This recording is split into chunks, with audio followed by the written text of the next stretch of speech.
श्री शिवाय नमस्तुभ्यम। हर हर महादेव। महाराष्ट्र राज्य के ओमकारेश्वर ज्योतिर्लिंग में गुरुजी पंडित प्रदीप मिश्रा जी द्वारा श्री पवित्र शिव महापुराण कथा के तीसरे दिन मतलब आज 11 जून 2024 की कथा पूर्ण हो चुकी है। यह 7 दिवसीय शिव महापुराण कथा है जिसका आनंद आप 9 जून से 15 जून 2024 तक दोपहर के 1 बजे से 4 बजे तक आस्था और यूट्यूब के माध्यम से प्राप्त कर पाएंगे। आज की कथा में गुरुजी ने कुछ रोचक पत्रों के साथ साथ कुछ उपयोगी जानकारी दी है। साथ ही आपको हम इस वीडियो के अंत में 11 जून बुधवार के दिन किया जाने वाला सबसे विशेष कुंदुक गणेश जी वाला उपाय भी हम बताएंगे, जिसे हम आपको वीडियो के माध्यम से करके भी बताएंगे ताकि देखकर समझने में आसानी हो। आज 11 जून तीसरे दिन की ओमकारेश्वर में चल रही पवित्र शिव महापुराण कथा में गुरुजी ने कुल 10 उपाय पत्र और उपयोगी जानकारियाँ दी हैं। सभी की जानकारी हम आपको इस वीडियो के माध्यम से दे देंगे। अगर किन्हीं कारणवश आपने आज की कथा नहीं सुन पाई है तो पूरी कथा का रास्ता तो आपको इस छोटे से वीडियो से प्राप्त होने वाला है। और हमने हमारा व्हाट्सएप चैनल भी बना लिया है जिसमें हम रोजाना की तिथियों की जानकारी के साथ साथ भोलेनाथ के सुंदर स्टेटस और भजन की जानकारी भी देते हैं। अगर आपने वह ज्वाइन नहीं किया है तो हमने डिस्क्रिप्शन में हमारे व्हाट्सएप चैनल की लिंक दे दी है, जिसमें टच करके आप हमें अभी व्हाट्सएप में भी फॉलो कर सकते हैं और आपको उपयोगी ही लगेगा। एक बार आप अवश्य फॉलो करके देखिएगा। आप कमेंट बॉक्स में दी गई लिंक में टच करके अभी उस चैनल पे विजिट कर सकते हैं या फिर इस वीडियो के बाद भी जाकर देख सकते हैं। बढ़ते हैं आज की कथा की पहली विशेष जानकारी की ओर। कथा शुरू होते ही गुरुजी ने कहा, शिव जी को शिव शंभु भी कहते हैं और शंभु का मतलब होता है स्वयं प्रकट होने वाला, जो स्वयं पैदा होता है, जिसका जन्म नहीं होता है, जिसका मरण नहीं होता है, जो जन्म मरण से परे होता है, जिसका ना कोई माता होता है ना कोई पिता होता है, स्वयं प्रकट होता है, वही स्वयंभू कहलाता है, शंभु कहलाता है और जो कि देवाधिदेव महादेव हैं। बढ़ते हैं आज की कथा की दूसरी विशेष जानकारी की ओर। गुरुजी ने कहा, जैसा खाया अन्न वैसा बन गया मन। उसी तरह अगर हमारे मुख से किसी के लिए अपशब्द निकल रहा है, किसी के लिए गुस्सा निकल रहा है, तो समझ लेना आप कहीं पर कुछ ऐसा अन्न खाकर आए हैं जिसके कारण आपका मन अपवित्र हो गया है। बढ़ते हैं आज की कथा की तीसरी विशेष जानकारी की ओर। अनमोल पटेल जी कानपुर से पत्र लेकर आए जिसमें उन्होंने लिखा, मेरी माँ को बच्चेदानी का कैंसर था, लास्ट स्टेज में वह पहुंच गया था। मैंने आपकी कथा के बारे में माँ को बताया और मंदिर में सफाई का कार्य करने को कहा, जल को चढ़ाकर थोड़ा सा औषधि रूप में प्राप्त करके उसका आचमन करने को कहा और माँ ने ऐसा ही करना शुरू किया और मैंने सीहोर का रुद्राक्ष लाकर उन्हें दे दिया, जिसका जल का आचमन भी उन्होंने करना शुरू किया और 2022 से अभी तक वह ठीक हैं, उन्हें कुछ भी बीमारी आगे नहीं बढ़ी है, वह सही हो रही हैं। उसी का आभार व्यक्त करने के लिए हम कथा पंडाल में आए हैं। बढ़ते हैं आज की कथा की चौथी विशेष जानकारी की ओर। रजनी जी रतलाम से पत्र लेकर आए जिसमें उन्होंने लिखा, 2 साल हो गए थे, संतान का सुख नहीं था। डॉक्टर ने कहा बच्चेदानी में गांठ है जिसके कारण आप कभी भी माँ नहीं बन सकती। मैंने भोलेनाथ पर विश्वास किया और व्यासपीठ पर विश्वास किया और वीर पक्ष महादेव मंदिर में महादेव की भक्ति और आराधना करना शुरू किया, जल चढ़ाना शुरू किया, बेलपत्र चढ़ाना शुरू किया। बाबा की कृपा से गर्भ ठहर गया पर डॉक्टर को दिखाया तो डॉक्टर ने कहा कि तुम्हारे गर्भ में बच्चा नहीं है, 1 किलो की गठान है। और बाबा की कृपा से मैंने बच्चे को जन्म दिया और 1 किलो की जो गठान थी, बच्चे होने के बाद 6 महीने बाद मैंने सोनोग्राफी कराई तो पता चला कि गांठ गल चुकी है।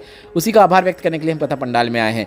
बढ़ते हैं आज की कथा की 5वीं विशेष जानकारी की ओर। गुरुजी ने कहा, तुमरुका जी का नाम लेकर, तुमरुकेश्वर महादेव का नाम लेकर, सफ़ेद आंकड़े की जड़ को अगर कोई नारी शिवलिंग के ऊपर से घुमाकर कमर में बांधती है तो मान सकते हैं भले ही उसकी फाइल मोटी हो, एक बार में लाभ ना हो, दूसरी बार में लाभ ना हो, पर बाबा की कृपा जरूर होती है, झोली जरूर भरती है, संतान का सुख निश्चित प्राप्त होता है। बढ़ते हैं आज की कथा की 6वीं विशेष जानकारी की ओर।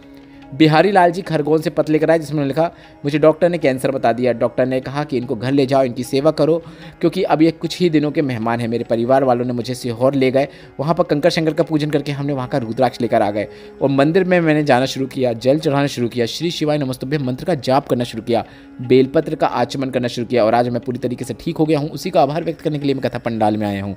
बढ़ते हैं आज की कथा की 7वीं विशेष जानकारी की ओर। कविता जी बांसवाड़ा से पत्र लेकर आए जिसमें लिखा, सरकारी नौकरी का प्रयास करते करते थक गई थी पर कहीं पर भी मेरी नौकरी नहीं लग रही थी। मैंने व्यासपीठ पर भरोसा किया और भोलेनाथ पर विश्वास किया और यह माना कि व्यासपीठ से स्वयं भोलेनाथ ही बोलते हैं और मैंने पशुपतिनाथ व्रत किया और व्रत के दौरान ही मेरा चयन हो गया, मेरी नौकरी लग गई। उसी का आभार व्यक्त करने के लिए मैं कथा पंडाल में आई हूँ। बढ़ते हैं आज की कथा की 8वीं विशेष जानकारी की ओर। रीना जी इंदौर से पत्र लेकर आए जिसमें उन्होंने लिखा, माहवारी में समस्या आने पर मैंने डॉक्टर को दिखाया तो डॉक्टर ने अपेंडिक्स बता दिया। इसके बाद गांठ भी बताया गया और जांच हुई और डॉक्टर ने बताया कि कैंसर की गांठ है। इसके बाद मैंने शिवलिंग पर जल चढ़ाना शुरू किया, बेलपत्र चढ़ाना शुरू किया और कथा सुनना शुरू किया और रात्रि का 9:15 वाला जो उपाय आपने बताया है वह करना शुरू किया। और बाबा की कृपा से 15 दिन बाद फिर से जांच कराई तो डॉक्टर ने कहा ना ही कैंसर है ना ही अपेंडिक्स है। उसी का आभार व्यक्त करने के लिए हम कथा पंडाल में आए हैं। कई लोगों का प्रश्न आ रहा है कि 9:15 वाला उपाय क्या है, उसके बारे में जानकारी दीजिए। हमने आपको पहले ही बताया यह उपाय आप अपने घर में भी कर सकते हैं या फिर भोलेनाथ के मंदिर में भी जाके कर सकते हैं। बस समय का आपको विशेष ध्यान रखना है। रात्रि के 9:15 में यह उपाय किया जाता है। आपको कुछ नहीं करना है, बस भोलेनाथ की शिवलिंग पर आंवले के जल का अभिषेक करना है। मतलब आंवले का जल आपको शिवलिंग के ऊपर अर्पित करना है। एक कलश में जल भर लीजिए, उसके अंदर एक आंवला डाल दीजिए और इसके बाद यह पूरा जल आपको शिवलिंग के ऊपर अर्पित कर देना है। और उसके बाद आंवले को भी आपको शिवलिंग पे अर्पित कर देना है। अगर आपको आंवला नहीं मिल रहा है तो आप आंवले के वृक्ष की पत्तियों का उपयोग भी कर सकते हैं। मतलब जल कलश के अंदर थोड़ी सी आंवले के वृक्ष की पत्तियां डाल दें और वह जल आप शिवलिंग पर अर्पित कर दें। इसके बाद जल अर्पित करते समय कुंदकेश्वर महादेव का नाम लें और उस रोगी व्यक्ति को थोड़ा सा जल प्राप्त करके उसको आचमन करवाना है। और आचमन करवाते समय भी उस व्यक्ति को कहना है कि वह कुंदकेश्वर महादेव का नाम स्मरण करें। गुरु जी को बताया विशेष उपाय बड़ी बीमारी होने पर या फिर कोई वेंटिलेटर में है या फिर किसी हेल्थ से जुड़ी हुई बड़ी समस्या है, दवाइयाँ कार्य नहीं कर रही हैं, तब गुरु जी ने करने को कहा है। यह उपाय आप प्रतिदिन कर सकते हैं। 9:15 में करना है, इस बात का आपको ध्यान रखना है। दवाइयाँ कार्य करेंगी और आपको रोग मुक्ति प्राप्त होती है। बढ़ते हैं आज की कथा की 9वीं विशेष जानकारी की ओर। शिवानी अग्रवाल जी खरगोन से पत्र लेकर आई जिसमें उन्होंने लिखा शादी के 5 वर्ष हो गए थे पर डॉक्टर के अनुसार मैं कभी भी मां नहीं बन सकती थी। टीवी में कथा सुना और बाबा से निवेदन किया। आपने पार्थिव शिवलिंग का जो पूजन कराया था वह मैंने किया और मैंने कामना करते हुए बेलपत्र को पार्थिव शिवलिंग में जो पूजन के दौरान आपने रखने को कहा था वह मैंने रख ली और भीकन गाँव की कथा को मैंने पंडाल में जाकर सुना। बाबा की कृपा से संतान की प्राप्ति हुई है, उसी का आभार व्यक्त करने के लिए हम कथा पंडाल में आए हैं। बढ़ते हैं आज की कथा की 10वीं और अंतिम विशेष जानकारी की ओर। अगर आपको याद हो तो पंजाब भटिंडा की शिव महापुराण कथा के 5वें दिन की कथा में गुरुजी ने एक बिल्कुल नए उपाय की जानकारी दी थी जिसे आप कल 12 जून बुधवार के दिन करके अधिक से अधिक लाभ प्राप्त कर सकते हैं। गुरुजी ने बताया था कुंदुक एक एस की आकृति जैसा शस्त्र होता है जिसे आपने गणेश भगवान के हाथों में भी देखा होगा। गुरुजी ने कहा जो व्यक्ति बहुत व्यसन करता है, व्यसन में डूबा रहता है, नशा करता है, गलत आदतों में पड़ा हुआ है, गलत मार्ग में चल रहा है, घर में अपशब्द बोलता है, तो आपको उसके निमित्त एक सरल और आसान उपाय करना है। गुरुजी ने कहा आपको 7 दूर्वा लेनी है और 7 दूर्वा के पीछे आपको लाल चंदन लगा लेना है। अब आपको किस प्रकार से यह उपाय करना है आप वीडियो के माध्यम से भी देखकर समझ सकते हैं। 7 दूर्वा के पीछे आपको लाल चंदन लगा लेना है और लाल चंदन लगाने के बाद आपको गणेश जी को कुंदकेश्वर महादेव का नाम लेते हुए यह दूर्वा अर्पित करना है। और दूर्वा चढ़ाने के बाद आपको चंद्र गणेश का नाम लेते हुए स्मरण करते हुए एक दूर्वा को औषधि रूप में प्राप्त कर लेना है। एक बार फिर से सुन लीजिए, 7 दूर्वा के पीछे आपको लाल चंदन लगाना है। 7 दूर्वा आपको कुंदकेश्वर महादेव का नाम लेते हुए गणेश जी को अर्पित करना है। गणेश जी की मूर्ति जो भोलेनाथ के मंदिर में होती है वहाँ पे अर्पित करना है। इसके बाद आपको एक दूर्वा आपको वापस चंद्र गणेश का नाम लेते हुए औषधि रूप में प्राप्त कर लेना है।